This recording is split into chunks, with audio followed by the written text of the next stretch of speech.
to specifically thank you. I know that you could be watching the Dodgers versus the Giants right now, and USC, where you actually are a faculty member, is playing a football game as well. So I know you're giving up a lot of personal sports interest to be here tonight, and personal interest. So thank you for taking the time to speak with us today. Thanks, Jake. Anything for you. Thank you so much. So I guess I want to start up by saying that I guess you do what I do in classes, where if there's a guest, people will write some sort of a paper, the reflection paper. Is that what you do? A little bit. In the format here, the thing is really a takeaway that they might use in their lives, or something that was meaningful to them. It's so really good. So for the students here, I mean, it's on you to ask me to address things that will help you get some insights into what you can do, how, like, let's make it relevant to you. But that means that you'll have to raise your hands and ask questions. If I say something and you say, I wonder if that's relevant to what I'm interested in, you should just jump in and ask. Okay. Because otherwise it's just me talking to a Zoom screen and to Jake. And ideally, we can turn this into a little bit of a conversation with all of us. Yeah, I think that's right, Karen. I think one of the things would be good is a little bit of background, maybe, and then you and I will do maybe a little question and answer. I know you were suggesting that might be a good thing for us earlier, so that would be great.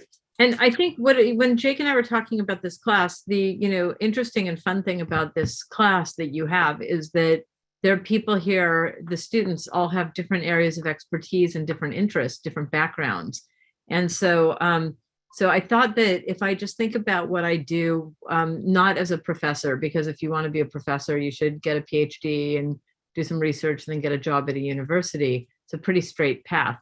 But for the rest of what I do and what a lot of other people do is that we consult, and sometimes for money, sometimes for free, but we consult in various areas.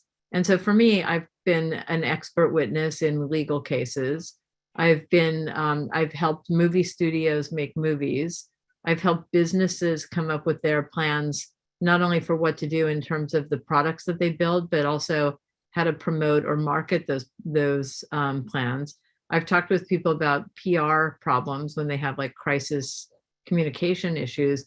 And so my expertise and I've talked to the news almost every week in one respect or another about what's happening in the world and why, in that case, usually social media or psychology weighs into it. So I thought, regardless of whether or not you're a psychologist who has an expertise in social media, or if you're an engineer, or if you're a marketing person, or if you're an aerospace and consultant, or whatever your area of, if you're a preschool teacher, whatever it is that you do, you have the opportunity to share your insights and share your knowledge with people who you don't work with on a daily basis, either for money or not for money. And so I thought that maybe, given how the different backgrounds of people in this class, I would talk about what I do from that perspective. That's sort of my 30,000 foot comment. But really quickly, to prove to you that you don't necessarily need to be that person with a 5-year plan who just sticks to exactly your plan all the time, let me give you a quick rundown of how I ended up where I am. So I have a PhD in psychology, and in grad school, I was interested both in what happens with people internally, what we would call clinical psychology, the psychology of the individual. And I was also interested in social psychology. How does social influence make people behave different ways? So we often think to ourselves, well, that person must be good or bad or have these flaws because look how that person acted. And the other half of what I look at is not that person, but how a social situation really pushes people to act in a certain way. So in grad school, I split my time between 2 psychology departments, social psychology and clinical psychology, because I was interested in both the internal person and on social influence. And that led me to have an interest in how we treat people as a country and as a government and as a social situation. And so I decided to, it's a long story, which I will not tell you, but I applied to be a congressional science fellow, which is like a science advisor in Washington working for a congressman or senator. And I went, and it was going to be a one year in Washington and then back to, being an early career faculty member at a university. But I went to Washington and I worked for Ed Markey, who was chair of telecommunications and finance. And none of you are old enough, but we were looking at this thing that we called the information superhighway, which was this digital opportunity for people to connect online. And because of some work that I did on the Hill in the US, United States Congress, I got a job offer to go work at the White House in the Office of Science and Technology Policy and the Domestic Policy Council. And the interesting thing was that we were rolling out this thing that we called the WWW. And we weren't 100% sure what people were, but whenever we got into meetings, it's like WWW, and it's the world, it's the web, it's wide. We could not remember for some reason. We really all liked the information superhighway a lot better. And so my work there led me to be very into public policy and the policy and impact of this WWW thing. And so I went to UCLA for a few years and I taught there and I worked in administration, but always focusing on internet related things. And then USC in 2006 got a big grant of $5 million to study and create a master's program on what we would now call digital social media. At the time, we didn't have those words, but it was interesting because at the time that I started teaching digital social media, in 2006, there was this up and coming new website that we thought was going to be huge. What do you guys think the up and coming website was that was going to be huge in 2006? Somebody shout out Facebook, because it was MySpace. So in 2006, we thought that was going to be the biggest thing. Maybe MySpace might become a big thing, and it did for a minute. And then things evolved very quickly. And now here we are today, where our world is dominated by our online interactions, including this class, which without what we did in the 90s with the WWW and the information superhighway, we wouldn't have the technology or the interest to be joining each other and meeting and developing. Karen, can I ask you a question? So I know your backstory. And so for some of the people on here, what Karen's talking about is she literally was at the beginning of when the internet started. So, right. So when she's talking about the WWW, she's at the White House working for the Clinton-Gore administration, and they're dealing with this thing called the WWW, which is the World Wide Web. So that, as she said, they liked information superhighway. I think information superhighway also sounds much cooler. Yeah, it's so much more fun. Yeah. The other thing is, Jake, did I ever tell you this? What is the one thing that we knew for sure the internet would never be used for? Never. Anybody have a guess? We were positive. Worldwide, people working on this project from various countries, we knew never ever would it be used for commerce, for buying and selling things. We were convinced that this is a great collaboration tool, but there's no way. We were thinking, like, how will we ever support it financially? There's no way to bring money in. This thing can't make money because nobody will ever want to buy or sell anything online. And look at us today. It's one of our primary activities. So anyway, that's where I ended up. I ended up here teaching social media, digital social media at USC, but also sort of, looking at how this crazy digital experience that did not exist when I was a kid came to be and then became so critical so quickly. But the other thing that I want to tell you, and then Jake, we could jump into some questions about various things that I've done. But it's really interesting because I get questions almost at least monthly from the news where they say there's this brand new phenomenon. We've never seen this before, ever before. And how did this thing happen on TikTok or on Instagram or wherever? And I almost never have trouble answering that question because people have not changed. We have not changed as who we are as human beings. A lot of psychologists will say we're social animals.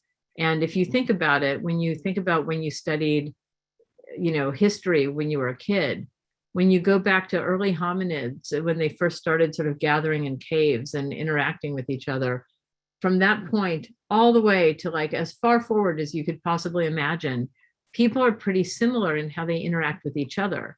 And when these brand new phenomena, things we've never heard of before, when they show up with technologies and people say, this has never happened before, I always think, I'll bet it has happened before with human beings, because human beings don't change. I'll bet I could think of an example of where people did the same thing in the physical world together, physically together. And then let me apply the psychology of that to, it's the same thing, but now it's mediated by technology. Now there's Snapchat in between the two people, or now there's Instagram being used to communicate. So I just want to, all of you, regardless of what your area of expertise is, whether it's coding or marketing or, like I said, engineering, or psychology, always say to yourself, is this really a new phenomenon, or is this just part of the evolution, or is this what we already know about, but there's a new component of it, which is that we're using a phone at the same time. And usually you'll find that your expertise, your foundation, will help you to understand things that happen in the world, because people don't change. The only thing that changes is sort of the context or the structure in which we interact. So Jake, I don't know what you want to talk about. Do you want to talk about? Well, I want to talk a little bit about what you're saying there, because, often people will say, because the wonderful thing is that, Karen, you and I obviously know each other professionally and obviously personally, but professionally, we get asked a lot of the same questions. And especially when people are saying, hey, I'm late to get on Instagram, or I'm late to get on TikTok, or I'm late. And I always say to them, it doesn't matter. Just get on whatever's now. Learn what it is now, because even when you talk about, we're doing it in a different style, right? Now we have a phone in front of us, but even apps, and I love what you said in terms of we're now doing it using a different technology, even a new social media app, right? So we went from Facebook to Instagram to TikTok. Obviously, we've done other social media platforms in between there as well. But if you just look at those three platforms, Facebook helped people learn how to navigate on Instagram. Instagram helped you navigate on TikTok, right? So or Musically, right? So all of the technology even evolves, right? So when, I love your example. I would, from the fact that you were back there and really the inception beginning of the World Wide Web, when did you start to see? So you saw MySpace come and go. You saw around the same time, you saw a company that's still here, YouTube, right? So YouTube came right around that time, 2004, 2005, right? Around 2005. And that growth, can you talk a little bit about the growth of social media platforms that you were able to see, and how rapidly that landscape changed? I mean, you have to ask yourself, the ones that stuck around, why did that happen, right? Why did YouTube succeed and, MySpace fail? And I don't have a solid answer to that, but I do have an answer to it. So really quickly, and by the way, quick advice. So trying to make it relevant to everybody, no matter what you do. Okay. Don't say to yourself, well, I'm going to be an expert on Twitter or Facebook or Snapchat. Like, I'm going to be the person who goes and handles that product, because things evolve and you just never know. I'll give you an example. A friend of mine is a bigwig in for the company that owns Pandora. Okay. Pandora showed up way before Spotify. And probably most of you have Spotify, and probably most of you don't use Pandora. But Pandora was engineered first. And so they were stuck with how they were built. And re-engineering so that they can improve is much harder than being Spotify, who watched what worked and didn't work with Pandora and then build a platform that is more, has a better user experience. So the Pandora people know that they have a problem, but fixing it is very, very complicated.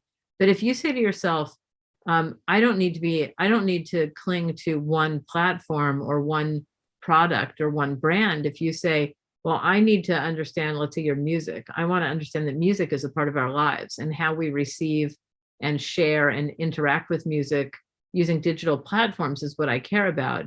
Then you're in better shape than if you just say, I'm going to be an expert in Pandora, and then Pandora becomes obsolete. And where are you? Okay. And Jake, it reminds me, we should talk about owned, earned, and paid media. But before we get to that, to answer your question, so you go back and it's like, why is it Spotify, or what happened to MySpace? They were huge, and where did they go wrong? And how did YouTube come along so early and just keep growing and growing and growing? Well, or where did Metacrawler go? You've never heard of that. Don't worry about it. So here's the thing. If you look at what happens, let's talk about quickly, social networks get so much of the attention and people think, well, that social network came and then it went. And so my kind of cliche line about that is that what are social networks? They're like nightclubs, right? Like a dance club. And if you find a cool nightclub, all the cool kids want to go to that nightclub. They're the ones who discovered, and they make it cool by saying, like, that's the place we're all going to go dance. We're going to go drinking and dancing at that nightclub. And those kids all gravitate there. And we used to say that the worst thing that could happen to a nightclub for the cool kids is that the uncool kids find it. And then it's like, uh-oh, this is not where the cool kids hang out anymore. It's where the dorky kids hang out. And then the cool kids have to leave and go to the next club. But for Facebook and the others, a fate worse than death happened. Not only did the uncool kids find it, but their parents and grandparents found it. So Facebook is that nightclub that used to be the hangout of the cool kids. Now it's the hangout of their parents and grandparents. So if you decided to be an expert at Facebook, or if you had to predict whether Facebook would succeed today, when we go, well, it's a social network, so it's kind of like a nightclub.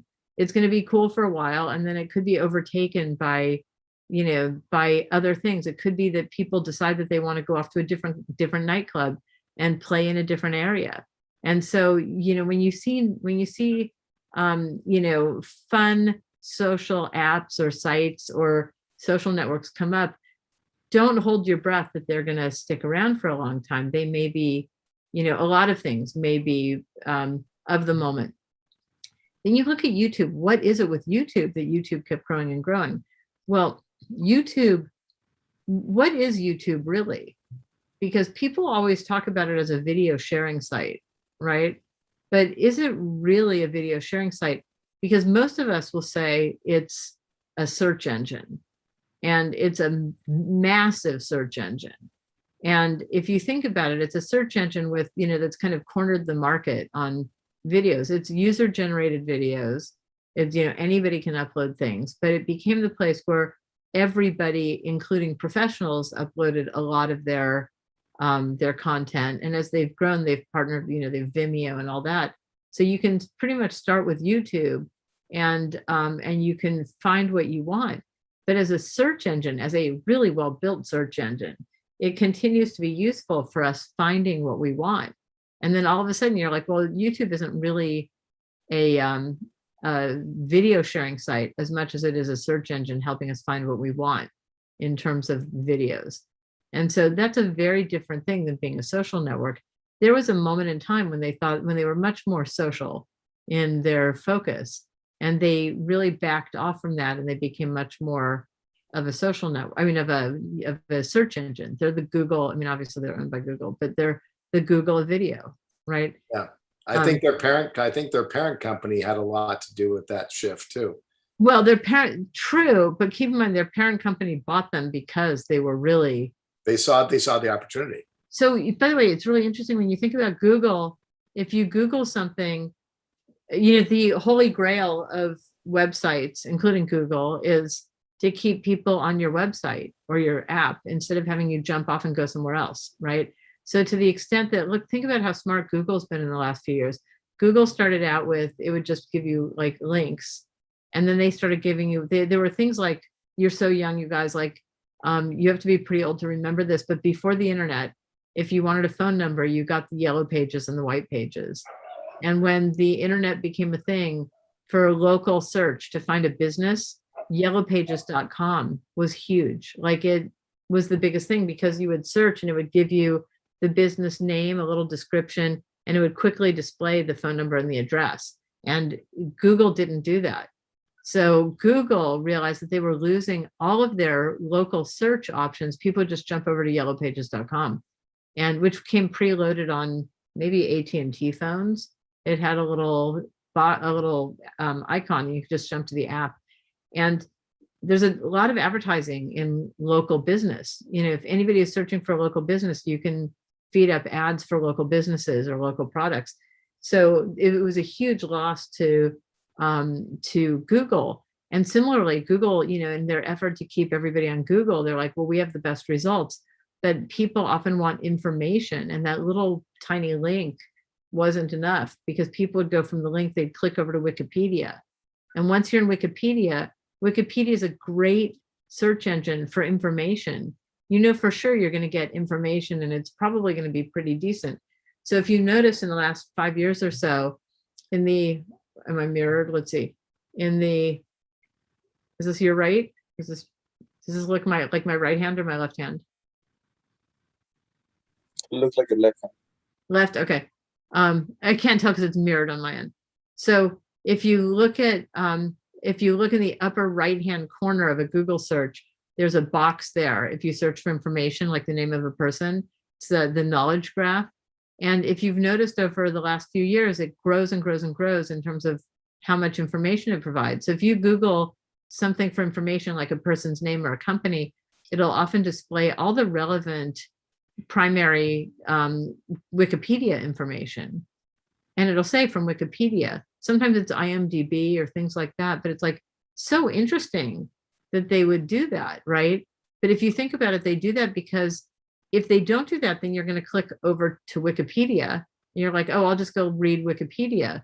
But if they give you enough information, they keep you on Google, because Google just provided you the knowledge graph that will give you all the information you really need. Then you stay there instead of starting to search on Wikipedia. They stay in the ad supported Google, right? So it's the same thing when you look at YouTube. YouTube did a lot of things to try to keep you happy with what they were doing, which is providing you with an opportunity to search for things and to find the most relevant items so that you can find what you want, right? And you look at various things. I mean, YouTube, Facebook, as it's evolved, because it's like, why in the world is it still around? It's kind of shocking, because it's not anybody's favorite social network, but it is the social network that continues to thrive and buy things and whatever. And one of the things that they've done also is that they're like, well, maybe being a social network, they'll never say this, maybe being a social network is not our core business. We need to figure out what to give you that will be helpful for you. And so if you think about it, Facebook is where a lot of families have their family photo album. You can go back and you can share it. It's like you tag people, and then you and I and your kids and your grandparents and your cousins, everybody has the photos from that event. And so it's very hard. And the other thing is an address book. It's unlike MySpace, where it was all fake names. Once when Facebook started getting popular, it was in part because it was like an address book. I can find you. If I haven't talked to you for years, I can still find you. I can find people I grew up with. I could find people I did business with. And I can find people, and I can share my life's photo album and my family's photo album. And so all of a sudden it becomes more useful as a sort of a utility than it ever was as a social network. People can go to another nightclub, but they still have their index of who they know in the world. So when you look to answer Jake's question, when you look at like what succeeds and what fails in the long term and the evolution of the internet, we look at these things and go like, well, did this company provide anything that has ongoing value that you might need on a daily basis or on a regular basis?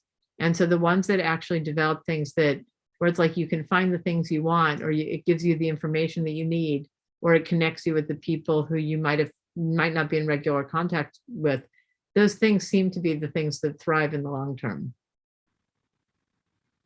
IMDb, also think about it. IMDb, a lot of these things are super helpful because it's like information that you need.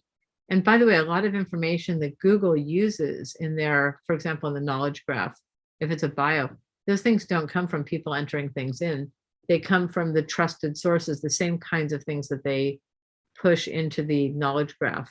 So all of the useful products seem to rely on each other to continue to thrive as much as they can as ongoing businesses.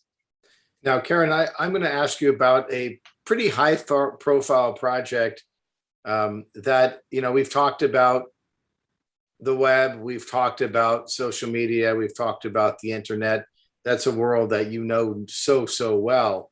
And you get occasionally asked to do things regarding that. Tell me a little bit about what happened with WreckIt Ralph, the movie WreckIt Ralph, the second film, I believe, right? Yeah, it was the second film, it was the sequel. How many of you have seen WreckIt Ralph, the movie? Anybody? Two of you? So it's called WreckIt Ralph. I'll put it in the chat box. Ralph Breaks the Internet. Yeah, Ralph Breaks the Internet, but it's a very, very famous film. And tell us a little bit about what happened and your contribution, because Well, it turns let out. me add to that. How many of you have seen Frozen? Have you seen Frozen? Okay. Yeah. So I'll tell you a story that involves both of those. Okay.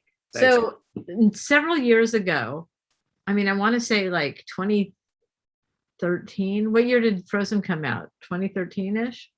I got a phone call from somebody at Disney, and they said, "Hey, there's some people over here that would like to talk to you about a movie that's coming out in a few years. Are you willing to drive over to Disney and have a conversation with us?" And I thought, that sounds cool. I'll drive to Disney, right? So after they offered me some money, they offered me lunch, they offered me a contract and a non-disclosure agreement. And I'm assuming I could disclose everything now because the movie came out and did well. And so I went over there, and it was the coolest thing ever, because I went into there. If you ever come down to Los Angeles, Disney Studios, not Disneyland, where they actually make the movies, there's this building, and it has Mickey's sorcerer hat on the top. And I got to go into the hat and then walk on a catwalk and look down over all the animators sitting at drafting tables, creating new characters. And then I went into a room to meet with people, but the place was decorated for Frozen. So this is my digression. It was decorated for Frozen, which was coming out, a month later or something like that. And I randomly said to somebody, "Oh my God, my kids are so excited about this movie. Like, congratulations on Frozen. It's like the number one thing my kids want to see." And this person said, "Oh, well, do you want to meet the guy who created it?" And I'm like, "Absolutely." So they went and got the creator of Frozen, like the team, the director, producer, and writer. And they're like, "Oh, nice to meet you. Thanks for coming to help us on this other movie." And they said, "So your kids want to see Frozen?" And I said, "It's all they're talking about." And the one guy says, "How old are your girls?" And I go, "Well, one of them's a boy." And they're like, "What? You have a boy who wants to see Frozen?" And I'm like, 100%. And they're like, "That's weird." And they're like, "It's a princess movie. Does he know that?" And I said, "Well, isn't there a big snow monster in it?" And they said, "Marshmallow." And I was like, "No, snow monster." They're like, "Marshmallow." And I'm like, "Is there a Yeti, like a big snow monster?" And they're looking at each other saying marshmallow. Any of you know what that means? What's marshmallow mean in the context of Frozen? Anybody? Snow? That's what I'm like. I did not know. What is it? Snow? Not snow. The monster one, that would be. The monster's name was Marshmallow, but they Oh. didn't tell me that. They kept on saying marshmallow, marshmallow. And I'm like, snow monster, Yeti. Anyway, they're like, "How does your son know about it?" And I said, "I don't know." He was like 9 or 10 at the time. And I said, he and his friends look online at pictures of things. They found pictures of a snow monster. They said, "You're kidding me." And I said, "No." And I said, they're like, "So his friends want to see this movie?" I said, "They all want to see it. They all want to see the snow monster." And they're like, "Wow, our audience research says that it is 100% girls and 0% boys who want to see our movie." And I said, "Isn't there also a goofy little snowman in there?" What did they say to that? Goofy little snowman? Olaf? Thank you. Olaf. They're like, "Olaf." And they're like, "We were going to cut Olaf out of that movie." And I'm like, "Oh my God, don't do that," because the boys want to see Olaf and the snow monster. So anyway, we had this, I got pulled into a room with a lot of people, and they started quizzing me about my son and his friends and what they wanted to see, which was basically Olaf and Marshmallow, the snow monster. 2 days later, the TV commercials changed and the internet stuff, all the trailers, but it's definitely the TV commercials, so that every TV commercial all of a sudden had a little glimpse of the snow monster. It's like they're showing the princesses singing, they're showing the ice, they're showing the prince, and then they're showing Rar, the snow monster. And I thought that conversation that I just had in that weird little room that I got pulled into changed how they marketed this movie. Because if you think about it, when you make a movie or when you make a product or when you make a commercial, when you make anything, you should think, who's our target audience? But you have to be very careful to make sure you get the right target audience. Quickly, have any of you seen Indiana Jones? Do you guys know the Indiana Jones movies? I'm loving you, by the way, like my one friend here in the middle of my screen. So Indiana Jones, who do you think they marketed that to? 100%. Who do you think it went to?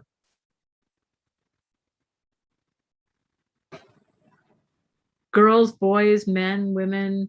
I said men. Oh, men. It was 100% men Girls. and boys. 100% men and boys. And back before the internet, the way that they would figure out whether or not, like how films were doing is they literally had people standing in the lobbies of movie theaters, and you would walk out of the theater and they would grab people and ask them questions, but they would also just look at people. Do they come out smiling? Do they come out angry? They would try to overhear them saying like, that was great, or it sucked, or whatever. And they would write down notes like on Friday night, and then they would try to use the notes of the audience reaction as people walked out to try to figure out whether they were making any mistakes. So marketed 100% to boys and men.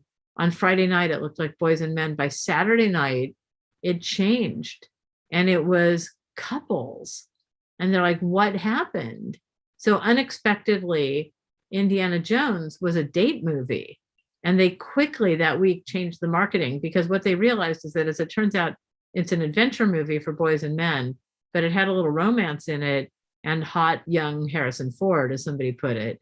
And so all of a sudden there was a whole other market to market to. So I only tell you this because you start thinking about what is your value consulting with somebody, or what is your value on a team. And it doesn't matter if you're building a product, doing a marketing campaign, building an app, whatever you do in speaking to a group, whatever you do, you should think to yourself, who's my audience?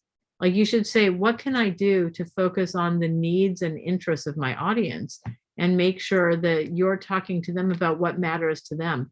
Also, by the way, important in job applications. The biggest mistake in job applications is that people write a cover letter or an email and say, I'm applying for this. I'm really excited to apply for this job because let me tell you about me, and I'm going to love working there, and I will learn so much. And what people forget to do, or they don't know to do, is to talk to the audience, the reader, about what the reader needs. So if you can say, I'm really excited about your company, and I'm like, I love your company, but I think that I can help your company succeed. Like I have skills that will help you do what is the next step for you. And I read that you're starting this new division, and I have expertise that can help you with that, or this new product. That's when people become much more viable as candidates, is when they're helping the person they're talking to, which people forget, but it's the same thing as building a product. Not for what Jake worked for a company, or was an advisor to a company, where the biggest problem was that they did not understand that just because the people building it thought it was fun to use it, didn't mean that any other user understood how to use it or found that it was easy or interesting, because the focus was on us, not on our audience, right? So it's always the case that you should be flipping it around. So when I went in for WreckIt Ralph, aside from helping the marketing campaign for Frozen, which was my little gift to humanity, they went in and they wanted to know like what it looks like inside the internet. And frankly, I did a bad job of what I'm telling you. I started out kind of laughing at them in front of them, saying, it looks like nothing. It's electricity. Like there is no inside the internet. They're like, is it a path? Is it a tunnel? And I'm like, it's electricity. Like I can't answer that. There is nothing. I can't tell you what it looks like to walk around inside the internet.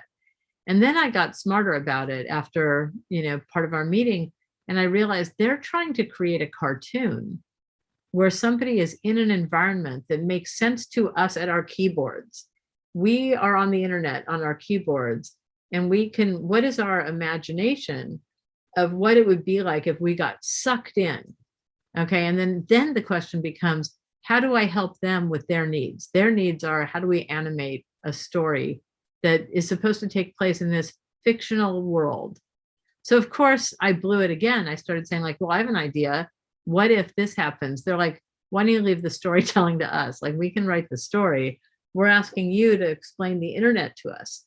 So I'll give you one example of what I did when I started getting smarter about what they were asking and thinking to myself, I need to think about their needs. They don't need me to write a story for them. That's what they do for a living. They don't need me to create images for them. They have animators, right? What's my value to them? My value is that I can explain something to them that they could then turn into their story, or that they can then, turn into images, right? So my example to you, for those of you who saw it, or even those of you who don't, is that Ralph, this video game, like arcade game character, gets sucked into the internet with his friends, and they have to survive in there, but they come across bad guys. Like, that was part of the story. And when they got to that point, all of a sudden I had this like the cartoons, the light bulb went on over my head, and I'm like, I get it. I can actually help them. So I said, if you think about bad guys, do you guys know where bad guys hang out on the internet? And they're like, no, just everywhere, right? And I'm like, no, bad guys hang out in the dark web. And I explained to them that like 90% of the internet is not stuff you see. We see the surface web or the visible web. We see the stuff that you can navigate with Google and you could find. And I'm like, then there's all this other stuff that's like password protected stuff, like bank accounts and airline tickets and anything that you have a password on. But there's this scary other area of the internet called the dark web, and it's encrypted and you need software to get there. And, some people will argue that there's some valuable stuff in there and free speech and all that. But the reality is drugs and guns and terrorists and bad guys and sex traffickers, that's where they're all doing the really bad stuff that we hear about. And they were like, oh my God, everybody stop everything. They called people in, and all of a sudden, my understanding of how the internet is structured became valuable for them to tell their story, to draw their story, because I remembered all of a sudden that there's something that I know, and I'm not just telling them like, let me tell you more stuff I know. All of a sudden I thought, well, they have to deal with bad guys, and maybe I know something about where bad guys are in this environment, and I can help them, because now I'm focused on their needs. So the moral is that regardless of what you're doing, think to yourself, am I just telling them stuff that I think is cool, or am I now telling them, like, I found a need of my audience. They had a need to understand their audience for Frozen. And I'm like, hey, for the boys, it's all about the monsters and the snowmen. It's not about the princesses, not about romance. It's about snow monsters. And for WreckIt Ralph, it's like, hey, what it's really about is like, you can actually tell your story, but if you want to find a scary place for the bad guys to exist, it's this thing called the dark web.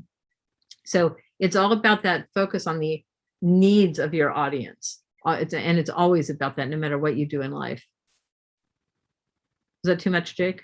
No, I think that's excellent. I mean, for those of you who have seen the movie, you'll understand exactly what she's talking about, the dark web. It's actually one of the most critical things in that film is the understanding of the dark web and the environment that the writers then took her information and tried to create a world around this dark web that she was describing.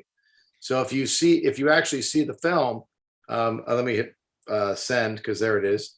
But that's the actual movie. You could find you could if you even want a screen share, you could just, if you type in like WreckIt Ralph Dark, they called it Darknet because that's what we called it at the time. But if you do WreckIt Ralph Darknet, you can see like the scary, like cartoon scary monsters that they portrayed in that area. And the way that they visually design it. I mean, in the producing digital media class, we talk about kind of, in fact, some of you will probably hear me talk about this tomorrow. Those of you who are in this class will have that class tomorrow, in terms of, visually explaining something in a story. In a script, you see it, but then you have to translate that to a visual in a film. And by the way, how important is it for that? So that's like super cool, right? Do you have to but it's also scary. And keep in mind, they're telling a story and their audience is primarily kids, right? So how much time do they want to spend on the dark web?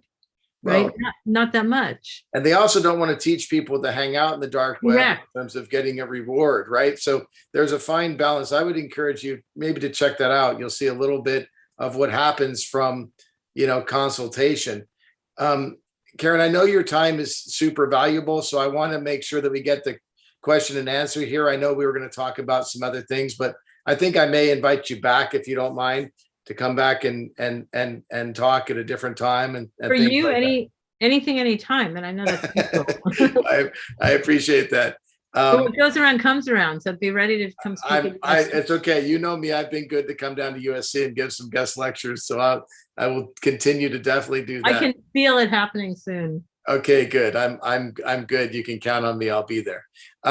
So I want to open it up to the group here to ask questions to you. Karen has a wealth of knowledge, well beyond just one ITU Presents discussion. So, ask the questions that you may have in terms of the topics that we've discussed, and feel free to ask. Hi, Karen. This is Javier Cisneros. I'm a student of engineering management at ITU. I don't know if you saw it, but this week, one of the important news was about the Facebook whistleblower. Yeah. So with regards to that, what do you think, is the government going to do any changes with regards to the regulations? I love that question. I love that question. So I did a bunch of news stories on this. And here's the thing. So as somebody who worked in the government, I actually called a friend of mine who's a lawyer, a mutual friend of ours, actually, just to double check on this. And my TA in one of my classes went on this rant about how, they're going to regulate Facebook tomorrow, basically. So I taught my students a concept that, let me just provide to you as well. Okay. In the United States and in most countries, it's only illegal if there's a law against it. It can be bad, it could be immoral, it could be unethical, but it's only illegal if there's a law against it. And you can only regulate it if there's a regulation that you can apply to it. So the whistleblower, it's very interesting. Whistleblowers drive me crazy. There are people like Edward Snowden, who I think is a traitor, personally. And I think that like Julian Assange and Anonymous and all that, it's like, people like that drive me crazy, to be honest, because what we don't think about, we get all excited that somebody blew the whistle on something that we have respect for, and we don't understand that there are victims at the other end of those whistleblowers. So like, I would bet that people were assassinated because of what Edward Snowden did. I can't imagine that didn't happen. And it's very frightening to think about the world that spies and partners and all that live in, like a world I would never touch, just like I don't go to the dark web. But when you look at the whistleblower, personally, I'm not a big fan of Facebook. I am very outspoken. Like, you can find news clips of me criticizing Facebook all over the place.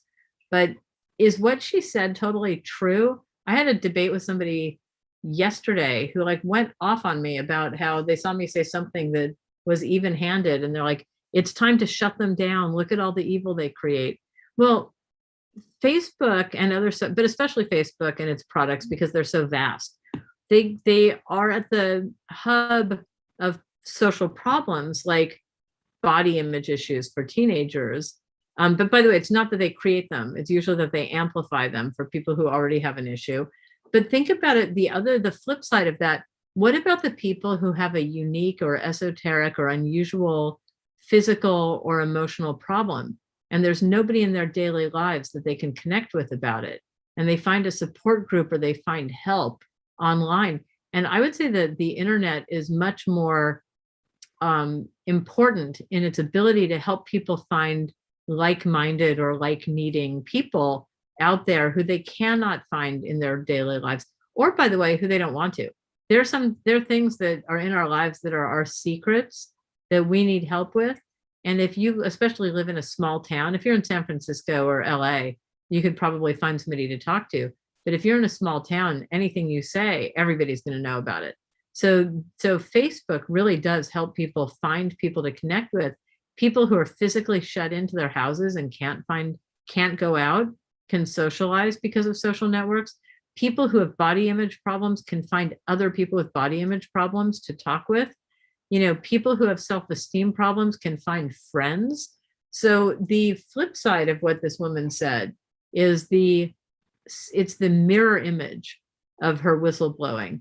Is there an algorithm that feeds people, you know, things to become passionate about? And when I say passionate, in her words, it would translate into polarized and angry. Of course it does, because they find information about what compels people to stay on Facebook and on Instagram, and they feed them more and more and more of the same.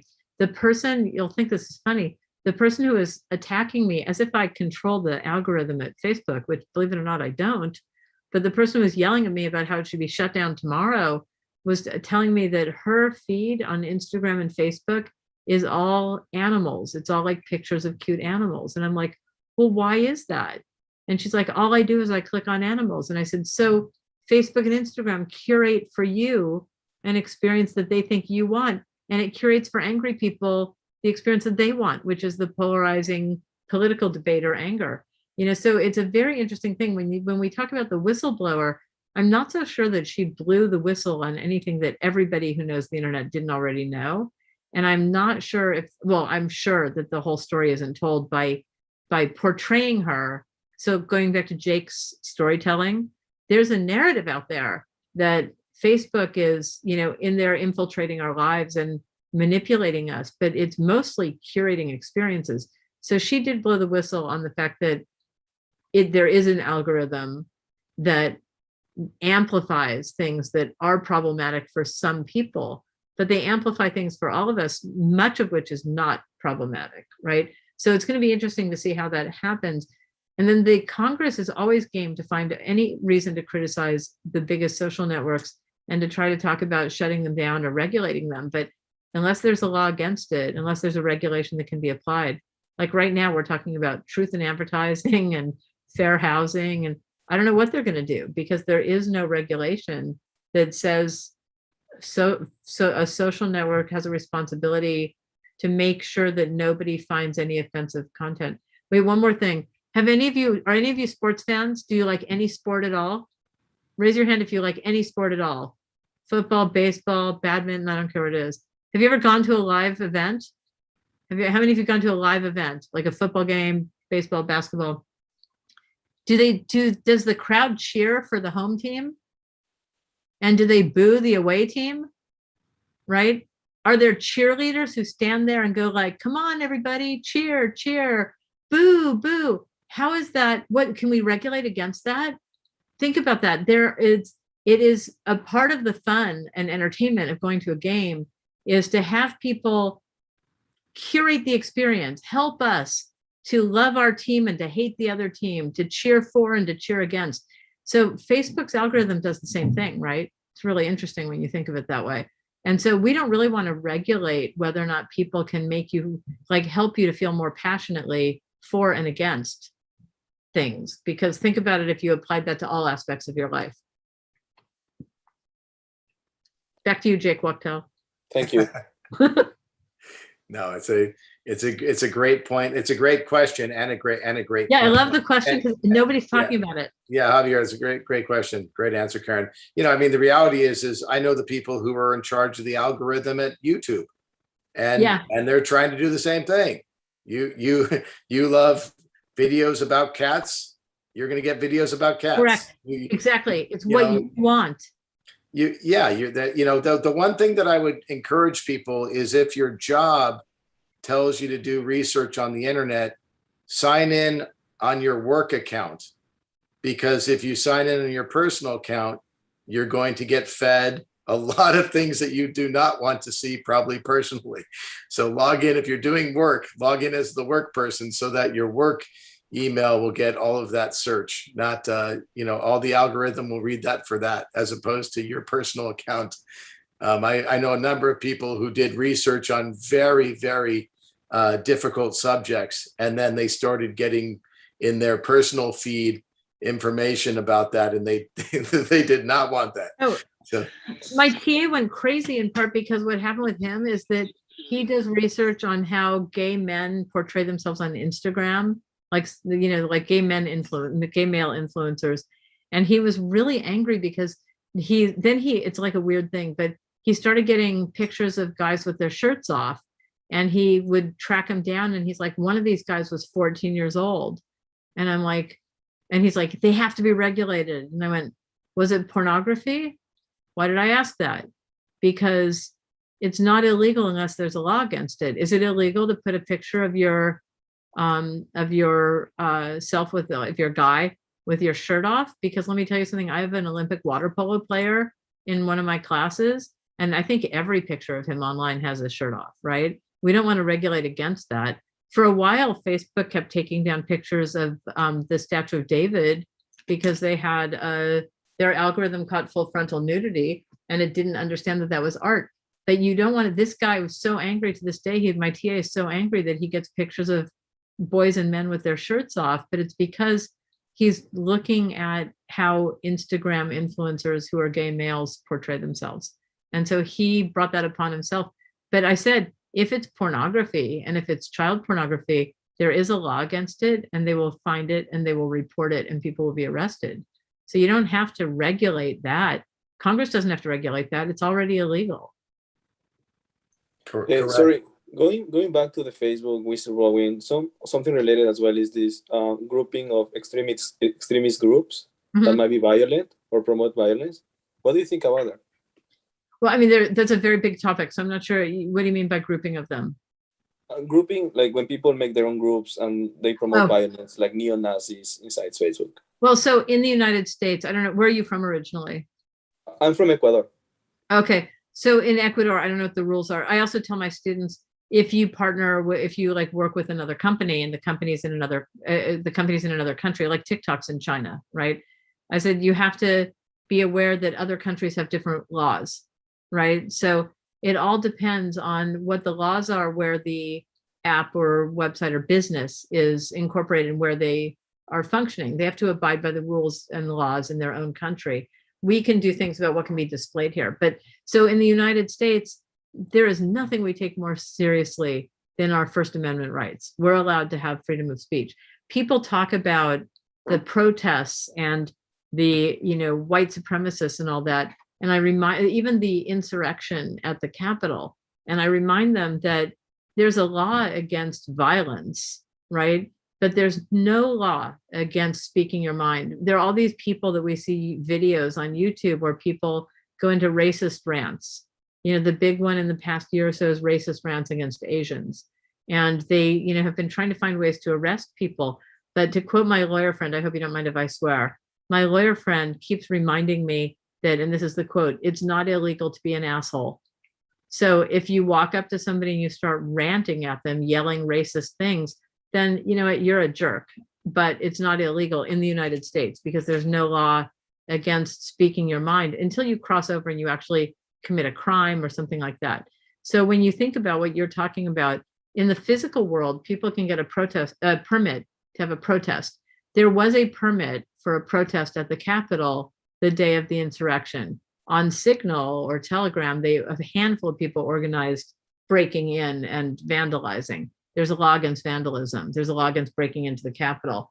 In Charlottesville, there was a permit to have a white supremacist, racist protest that ended up becoming violent. But the police had to protect the protesters because they have a right to their free speech to say things that we find appalling. So the question becomes, when you're on a social network, do you also have that right to gather? And the answer is no, by the way. You don't have a First Amendment right on any social network because they're not public places. They're private businesses. And my answer is like, if I said to you, if you come to my house, if you sit in my living room, then I have a rule, you can't wear blue and you can't say the word blue. And if you do, I'm kicking you out. And it's like, that's ridiculous, right? Hey, it's my living room. It's my house. I can do whatever I want. If you go to a club or a business and they say, we have a code of conduct, and every time you walk down the hallway, you have to spin around twice. And if you don't spin around, we're going to kick you out. And you have to dress in a certain way. That's their dress code and that's their code of conduct. And if you choose to go to their private club or their private business, you have to follow their rules because It's not the town square. So these groups that form where people say hateful things, is it okay? Well, not okay with me. They have no legal right to that because there's no freedom of speech in somebody else's private business. But it's the terms and conditions that they offer, which people should, if you ever build anything and you're on that team, be really careful what you say are the rules of your private business. So should they have a rule against it is like the next step of that. It's like, why would Facebook allow people to say hateful things? Because that sucks. Like, why would we let that? Well, the problem is, and this is Mark Zuckerberg, who like I said, could criticize all day and night, but I tend to agree with him over people, including over like the people at Twitter and things like that. His thing is, should we be choosing which issues are okay and not okay? Should we let people have their private groups and say what they want privately? Or should we decide that like a racist group isn't okay? Or a group that hates Ecuador isn't okay? Because when you start going down that path, you're like, well, which is it okay to hate North Korea, but it's not okay to hate Ecuador? Or should we have a standard of whether or not it's okay or not okay to hate a country, right? And then you get into a very complicated space. So I think that when you look at it that way, you start thinking like, well, let's walk away from the idea of freedom of speech and just say like, it's all about the terms and conditions. And a lot of these platforms say like, I have to back off and let people have their own private groups that don't actually infiltrate the rest of our lives because it's a private group. But do we let them have it and then monitor them for illegal activity? Because we don't want to get in the business of deciding which hateful speech to, what if you hate My Little Pony? Is that okay? Like at what point is hate okay and not okay? And it's very hard for a company to pick and choose which ones. Does that make sense? Yeah, thank you. Thank you very much. I really like your answer. How do you think this will change with Web3, decentralized apps? Do you think at some point we'll have decentralized social networks?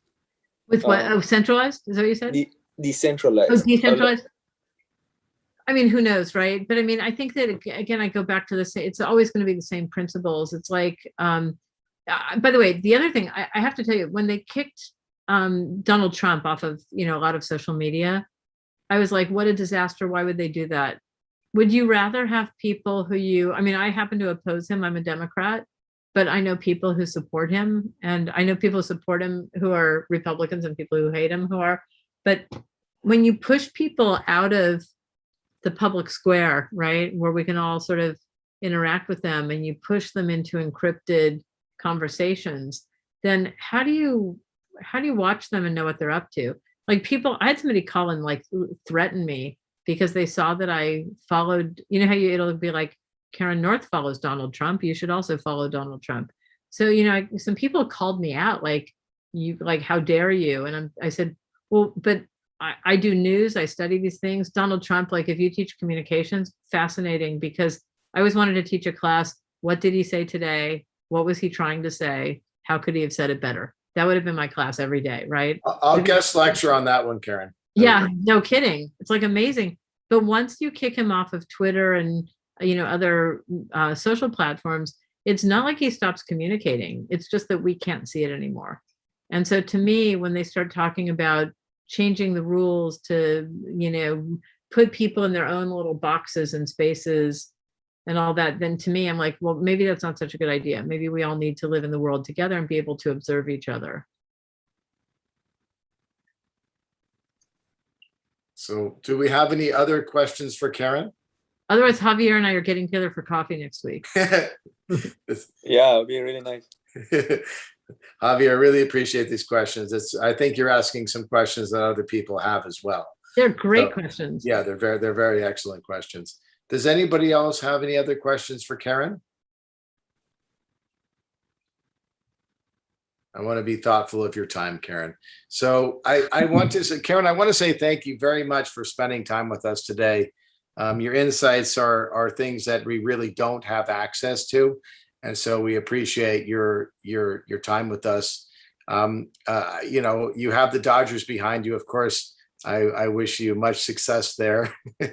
I know that a number of people on this call here are Giants fans. That's why I did it. I could have picked USC, but I'm like, you guys are up in the Bay Area.